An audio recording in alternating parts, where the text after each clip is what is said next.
Imong ipakadakit karon. Yara, tinuod na. Salamat po Patulunan. sa imong pagkabuhaton. Salamat sa mga niya karon Ginoo. Walay pilit Ginoo. Sa ito, si Pedro, ibabaw ni Bato. Tukuhan ko ang akong iglesia. Kung isang dami ang kamanrayon, pili makabuntog nini. O bihata ko nini mo ang yawe. Sa kingayan sa nini. Ang imong iglesia sa yuta. Ikinyo sa pito sa rin. Kung mo tugod sa yuta, itugod mo sa pito sa rin.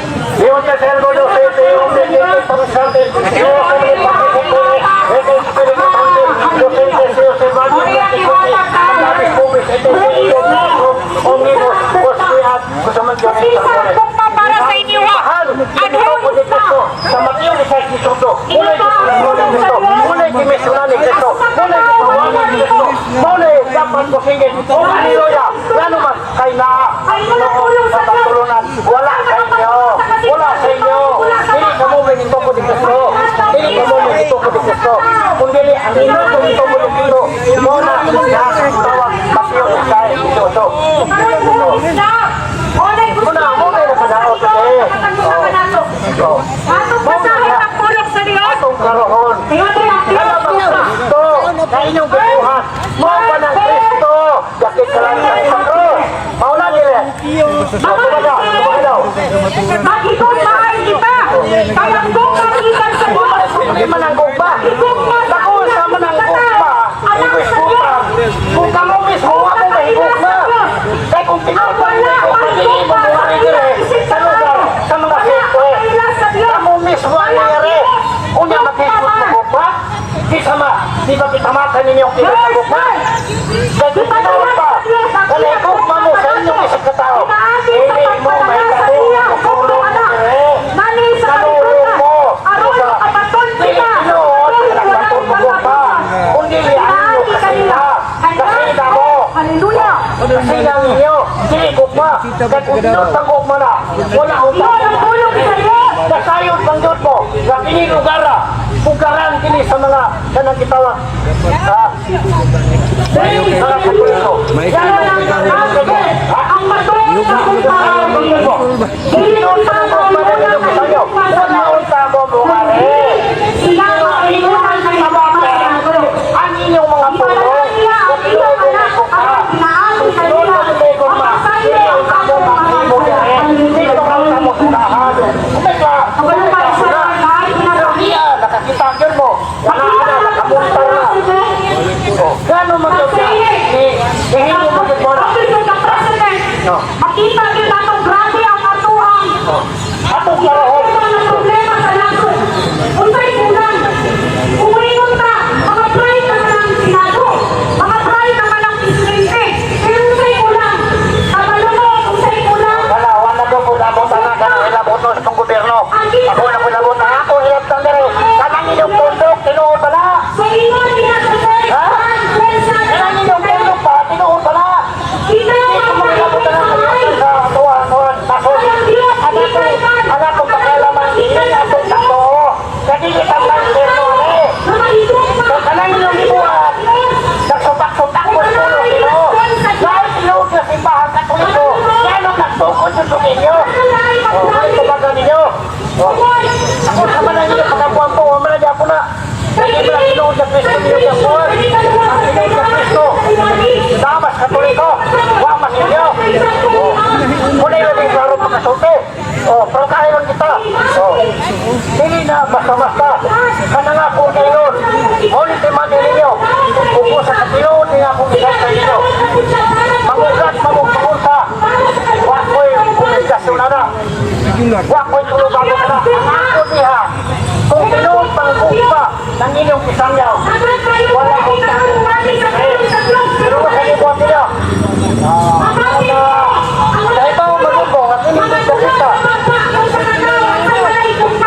Ugaran na ang gipalawig ni Kristo nga gipasangyaw ni Kristo dito sa gitawag Cesarea Philippi sakop sa Jerusalem. Nga din, mingon ang atong Ginoo Panlakaw kamungat to silang katawhan sa tibo kalibutan o gimo sila nga akong mga tinunan o bunyagi sila sa ngalan samahan o sa anak o sa Espiritu Santo o tudloy sila sa tanan nga kung gisugo kaninyo o hinumdumi magauban ako kaninyo kanunay hangtod sa katapusan sa kalibutan. Ya kung sa ilang pilungan, Iontes ergo docete omnes gentes baptizantes, Dios in patrisit pele, et Espiritu Sancte, docente se observaria omnia que kung kimandabis, bobis et se ego bobis com, omnibus, osquiad kusumantionem sangkuli. Ingon ana mga kaigsunan, ang simbahan nga gituko ni Kristo sa Mateo 16:18. Sa pagwali ni Kristo dili tanan mga tao midawat ni na sa gitawag sa Juan 11, miyan niya kos kung kalingon kong katawhan apan walay midawat kanako sabton ba nato nga walay midawat na pero pipila lang kabuok mo nang mingon ang atong Ginoo sa Mateo 21:43 pagakuhaon ko kaninyo ang gingharian sa Dios o gihatag ko sa nasod nga makahatag og maayong bunga nga sumala pa sa sulat ni San Pablo na nasa 23:11 ang Ginoo nagpakita mingon Pablo ingon nga nagawali kanako sa Jerusalem magawali ko sa kanako ngadto sa Roma nga kung wala pa ang simbahan magahatag og kanang gugma wa gitay labot sa kaluwasan mao nay labing tinuod mga kaigsunan ingon ana ang gugma sa Dios nga gihigugma sa Dios ang kalibutan mo nang gipadala ang iyang bugtong anak. Aron nga kita makaambit kita diha sa gitawag kaluwasan. Kay kung wala pa, wala jud unta kita ilabot karon sa kaluwasan. Sa tinuod lang pangitabo, kung wala pa, munganhe si Magellan, wala jud tay labot sa kaluwasan. Kay tining gapita daanan ni nga kitanaw sa Dios nga gining gapita sa Pilipinas maapil jud ta sa pagtulunan diha sa Santa Iglesia Katolika Apostolika Romana. Ingon ana mga kaigsunan ang atong pagtuon sa Biblia. Di man sulat ni San Pablo nasa Roma 1:7 ngadto sa 8 unsay iyang gingon? Unsay iyang gingon? Karon ingon siya busa gisulatan ko kamong tanan diha sa Roma nga gigugma o gitawag sa Dios kay nasangyaw sa tibuok kalibutan ang inyong pagtuo. Klaro og tataw kayo nga ang nasangyaw sa tibuok kalibutan ang Iglesia Katolika Apostolika Romana. Mao na ang simbahan na gitukod ni Kristo sa Mateo 16:18 nga kanang simbahana mao nang simbahana ang gipalawig sa atong Ginoong Kristo dire sa gitawag kalibutan. Mo nang gitawag sa meaning Katolik kay ang Katolik mukaylap sa tibuok kalibutan ang maong gitawag pagtuo. Mo na mga kaigsunan. Kay gusto na ako simba, ako katawhan, wala ka simba, wala ka simba.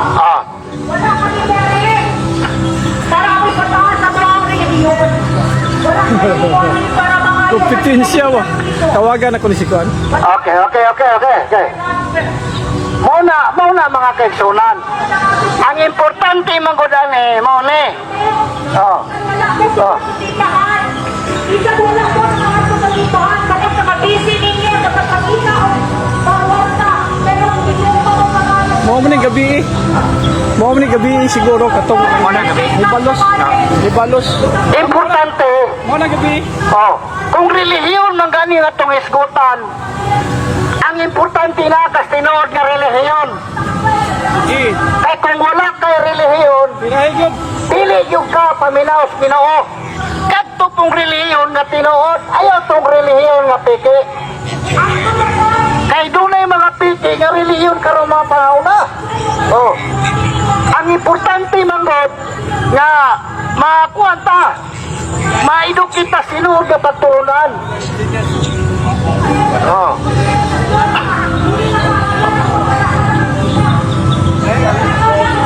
Kuan man ni lugar mo ni Sige. Gani. Sunod ni mga kaigsunan. Banati. Asa mata sa tinuod nga simbahan o sa piki nga mga simbahan. Oh, mao na ang gikinahanglan ako kooperasyon sa mga katauhan nga niya karon dinhi. Oh, kooperasyon sa mga Katoliko na kitang mga Katoliko dili pwede nga mutuo ta sa mga dili tinuod nga magtotoo. Ang tinuod nga magtotoo mao nang simbahang Katoliko. Kanang simbahang Katoliko mao nang gitukod ni Kristo sa Mateo 16:18. Magunsa mo na, maghinulsol ka, pero wa kay kadtuan. Ang tinuod ka paghinulsol naay mga pare, handam nga mudawat diha sa imuhang paghinulsol. Oh, ganuman malakyas. Oh.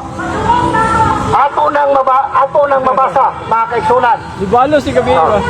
Mo nang atong klarohon kinsa gyud ning tinuod nga tinukod sa tong Ginoo. Kay dunay mga tao nga nagwali apan dili sila yatagan o katungod sa pagwali. Ngano man? Oh. Roma 10:15, unsaon pagwali kung walay pinadala? Ang pangutana, kinsa may nagpadala ninyo na magwali mo dinhi? Di sa mas Katoliko na magwali mi, kipandungan mis pare, kay ang pare kipandungan na sa obispo, o ang obispo kipandungan na sa Santo Papa. Kinsa may mga Katoliko diha o nga mo tabang diri. Ang kimanduan ni Nanay protestante diri nagsamog-samog sa plaza. Kusog kayog tingog nagkompetensya. Wag yun mo ilabot. Oh. Basahin sa 1 Timoteo 2:11-12. Ha? 1 Timoteo 2:11-12. Basahin na. Ating basahon. Ipaniw kong basa, Brad. Only Timoteo 2:11 ito, no? O 2:11-12.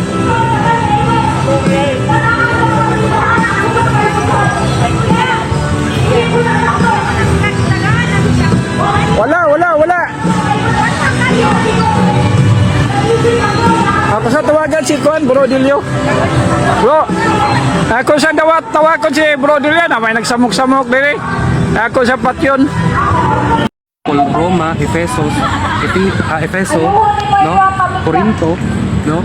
Every mga giadto nila dira sis kay nag-establish sila church dira niya na sila gi-appoint nga elders or bishop. So, may I ask you, asa mo dito nakasubay? Asa mo nakasubay ato nila or asa gikan ninyo succession if you are founded by Jesus Christ? I get your point, parang gusto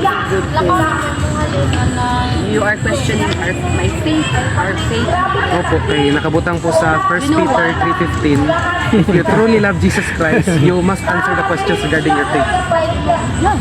Pero ako may istorya na ba sa mga karon? As a believer, as I encounter personally the Lord, actually, I surrendered everything I asked the Lord, no? Kasi pag kinakausap natin ng Diyos, di ba, nagabubag mo ng Ginoo.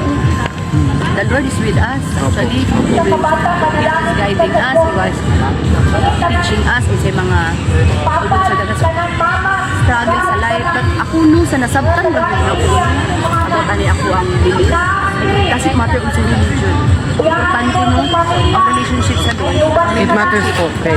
No? Doesn't Ang kuan ako sister magkuan ko. Unsa imong religion? Sabat ko. Kung fully ano ka pa sa imong religion dira, dili man religion ang inigabot sa langit. Inigabot dito ang imong binuhatan diri sa imong tao, ang imong faith kay Lord. Pero po, Dili man lang religion. ang etymology po sa religion to bind or to connect. Now basically, religion means relationship with God. Now, if religion doesn't matter, if hindi po nag-matter ang religion, if unsa po atong relationship kay God? Kaya ang naga-define man sa relationship natin with God Ako sa tubagon. Hindi man may makidebatil. Wala man may nagdebate po. Kami nangutana na be.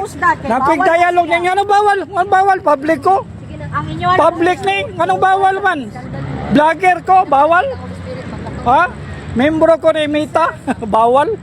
Ayaw mo gadlok, sukli ang yawa, umuka mudagan, Santiago, 4 City. Isan ka, kabalo ka Ah. Okay, ang kuwan na natin. Ang